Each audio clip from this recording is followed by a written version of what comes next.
திருவிழாவை முன்னிட்டு மேட்டுப்பாளையத்தில் இருந்து ஊட்டிக்கு சிறப்பு மலை ரயில் இயக்கப்படுவதால் சுற்றுலா பயணிகள் மகிழ்ச்சி அடைந்துள்ளனர். கோவை மாவட்டம் மேட்டுப்பாளையத்தில் இருந்து உதகைக்கு தினசரி 100 ஆண்டு பழமையான நீலகிரி மலை ரயில் இயக்கப்பட்டு வருகிறது.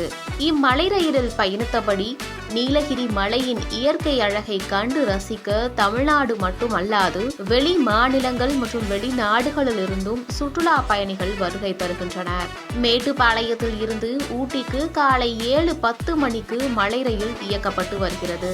மேட்டுப்பாளையத்திலிருந்து ஊட்டிக்கு கிறிஸ்துமஸ் அன்று மற்றும் 27ஆம் தேதி, 29ஆம் தேதி, 31ஆம் தேதி ஆகிய 4 நாட்கள் சிறப்பு மலை ரயில் இயக்கப்படும் என்று சேலம் ரயில்வே கோட்டம் நிர்வாகம் அறிவித்திருந்தது.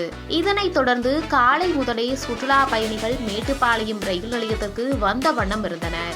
இன்று மேட்டுப்பாளையம் ரயில் நிலையத்திலிருந்து புறப்பட்ட சிறப்பு மலை ரயிலில் சுற்றுலா பயணிகள் மகிழ்ச்சியுடன் பயணம் செய்தனர். அதேபோல் ஊட்டியில் இருந்து மேட்டுப்பாளையத்திற்கு நாளை, அதாவது 26ஆம் தேதி, 28ஆம் தேதி, 30ஆம் தேதி மற்றும் ஜனவரி மாதம் 1ஆம் தேதி ஆகிய 4 நாட்கள் சிறப்பு மலை ரயில் இயக்கப்பட உள்ளது.